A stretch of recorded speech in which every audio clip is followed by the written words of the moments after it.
तो हेलो दोस्तों, स्वागत है आपका एक और वीडियो में। तो आज हम बात करेंगे वन पीस की 9 अनसोल्ड मिस्ट्री के बारे में। तो सबसे पहली मिस्ट्री आती है ब्लैक ब्लेड्स को लेकर। हमने सबसे पहली ब्लैक ब्लेड वराटी में देखी थी मिहोक के पास, जो डोम क्रीक को मारने आ रहा था। बट उस टाइम में हमने किसी ने ध्यान नहीं दिया उसकी ब्लैक होने पर। बट कुछ चैप्टर बाद थ्रिलर आर्क में हम देखते हैं रियोमा के पास भी एक ब्लैक ब्लेड है, शिसुई। लेकिन असली सवाल तो ये है, तो आखिर स्वॉर्ड ब्लैक ब्लेड बनती कैसे है? क्योंकि मिहोक ने तो कहा था कोई भी स्वॉर्ड ब्लैक ब्लेड बन सकती है। जब जोरो ने ऑर्नामेंट हाकी फ्यूज करके पीका को कट किया था, तो कुछ टाइम के अंदर वो सोर्स नॉर्मल हो गई थी। मे भी इस चीज के बारे में मेनली वानो के लोगों को पता होगा, क्योंकि वो शॉर्ट स्विफ्ट में काफी माहिर है। और कमाल की बात तो यह है, रोजर, रेली और जेवेक जैसे बंदे भी अपनी शॉर्ट्स को ब्लैक नहीं कर पाए। नेक्स्ट मिस्ट्री आती है लोगे डेविल फ्रूट की अवेकनिंग। वन पीस वर्ल्ड के अंदर जोहान पेरामीशिया लोगे डेविल फ्रूट एग्जिस्ट करते हैं, और हमने जोहान पेरामीशिया की अवेकनिंग देख रखी है, लेकिन लोगे डेविल फ्रूट की नहीं। लोगे डेविल फ्रूट का इंट्रोडक्शन लोगे टाउन में स्मोकर के साथ हुआ था, और उस टाइम स्मोकर लूफी को बहुत बुरी तरह मैन हैंडल कर रहा था। बट ऑर्नामेंट हाके के कॉन्सेप्ट के बाद लोगे डेविल फ्रूट की इज्जत कम हो गई। वहीं फैंडम ने कभी इन अवेकनिंग पर ध्यान दिया ही नहीं, क्योंकि जोहान यूजर की अवेकनिंग पे उनके आसपास ब्लैक क्लाउड फॉर्म होते हैं, और पेरामीशिया की अवेकनिंग में वो सराउंडिंग कंट्रोल कर सकते हैं। और शायद लोगे के साथ भी कुछ ऐसा ही हो, जैसे कि अकाइनो और कुजान की बैटल में पंख हजार आधा आइस में और आधा मैग्मा में बदल गया था। अगली मिस्ट्री आती है ड्रम आइलैंड से।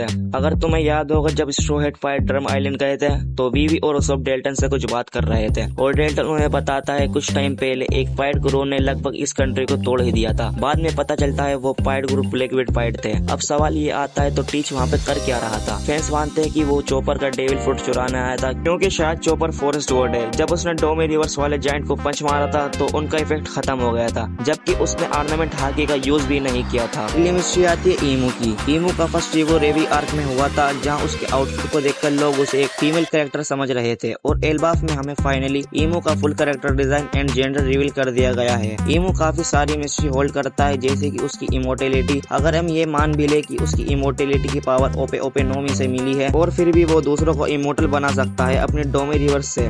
वो किसी को भी अपनी साइड कर सकता है, और उसकी ओमेन पावर अटैक को काउंटर एंड लोगों को हील भी कर सकती है। यहाँ तक कि वो एक ब्लैक ब्लेड भी बना सकता है। हो सकता है कि ओडा सेंसेई हमें उसका और पावर रिवील कर दे, क्योंकि अभी उसकी लूफी से फाइट भी चल रही है। नेक्स्ट थ्योरी है ब्लैक बियर्ड की। जया आर्क में बेली बे लूफी एंड जोरो को बुरी तरह मारता है, और फिर जब वो वहाँ से बाहर आए तो उन्हें मिलता है ब्लैक बियर्ड। फिर ब्लैक बियर्ड अपनी आइकॉनिक लाइन बोलता है, The dreams of pirates will never end. नामी थोड़ी कंफ्यूज थी, और वो लूफी को उससे स्काई आइलैंड के बारे में इंफॉर्मेशन के लिए पूछते हैं, जिन पे उनका ये आंसर था।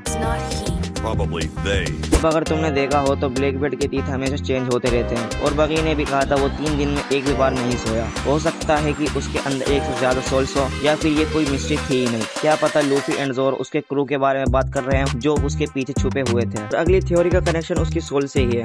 हमने सीरीज में देखा है कि कोई भी कैरेक्टर 2 डेविल फ्रूट कंज्यूम नहीं कर सकता, पर टीच एक लोता है जिसने ये काम करके दिखाया। और अब क्वेश्चन ये आता है, उसने ऐसा किया कैसे? और अगर हम इस चीज को इग्नोर भी करते हैं, फिर भी उसने तीसरा डेविल फ्रूट चुराने की भी कई बार कोशिश की है, जैसे कि अमेज़न लिली में हांगकॉक का फ्रूट, और लो का ओपे ओपे नोमी, और मे भी चोपर का फ्रूट भी। और ऐसा भी नहीं है कि वो इन फ्रूट को चुरा कर अपने क्रू को खिला दे, बिकॉज वो सारे पहले से ही पावर यूजर हैं। अब लास्ट ब्लैक बियर्ड से रिलेटेड थ्योरी जो आती है रो पावर के बारे में। अगर मैं तुमसे इतना पूछूं कि करंट जनरेशन का सबसे स्ट्रॉन्गेस्ट कैरेक्टर कौन है, तो तुम सीधा शेंक्स का नाम लोगे। जब शेंक्स व्हाइट बियर्ड से मिला था, तो उसने बताया कि टीच ने उसे एक परमानेंट स्कार दिया था, और ऐसा नहीं था शेंक्स उस टाइम पर केयरलेस हो।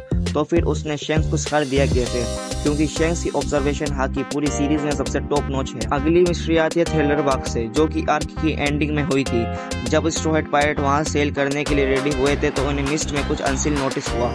कुछ टाइम बाद हमें कुछ जायंटिंग रेड आइज दिखाई गई, और ये चीज इग्नोर करने लायक तो बिल्कुल भी नहीं थी। इवन मांगा में तो इस बीच वाले क्रिएचर ने कुछ बोला भी था। चैप्टर 117 में हेल्प पायरेट शिप्स को मिस्ट में डिस्ट्रॉय कर देते हैं, और लोगों ने भी उसे एक मॉन्स्टर समझ लिया था। और जब एक रिपोर्टर ने एक पायरेट से पूछा कि ये क्या चीज थी, और क्या ये फ्लोरियन ट्रायंगल में हुआ था, तो उस पायरेट ने कहा था कि हम फ्लोरियन ट्रायंगल के आसपास भी नहीं थे। यानी फ्लोरियन ट्रायंगल में कुछ तो मिस्टीरियस क्रिएचर जरूर है, और ये काफी ज्यादा बड़ा है। अगली मिस्ट्री आती है इम्पल डाउन से। जब लूफी एस को बचाने के लिए इम्पल डाउन आता है, तो वो इवान कोप से मिला, और जब Ivan Cope and Luffy Impel Down के लेवल 6 पर पहुंचे, जहाँ जहां लूफी दोबारा क्रोकोडाइल से मिलता है। पहले तो लूफी क्रोकोडाइल को अपने साथ नहीं ले जाना चाहता, बट इवांको बोलता है कि अगर क्रोकोडाइल ने कुछ भी उल्टा सीधा करने की कोशिश की तो वो उसके सीक्रेट सबके सामने बता देगा। और गेस व्हाट, ये बात सुनकर क्रोकोडाइल बिल्कुल शांत हो गया। साथ ही उसने ये भी बताया कि जब वो एक रोगी था तब वो इवांको से मिला था और उसका उस पर एक एहसान भी है। इससे लोग ये समझ रहे हैं कि क्रोकोडाइल पहले एक वुमेन था और उसने इवांको की मदद से अपना जेंडर चेंज करा लिया। तो सबसे क्रेजी बात तो ये है कि लोग उसे लूफी की मॉम समझते हैं। अलाबास्ता में लूफी वर्सेस क्रोकोडाइल की फाइट तो सबने देखी है, और जब सेंगो को ये रिवील किया कि लूफी ड्रैगन का बेटा है तो उसने उसे म्योक से बचाया, डो फ्लेमिंगो से बचाया और लास्ट अकाइनो से भी। एक बार तो उसने एस के एग्जीक्यूशन रोकने में भी मदद की और एक बार ओडा ने क्रोकोडाइल का फीमेल वर्जन भी बनाया है।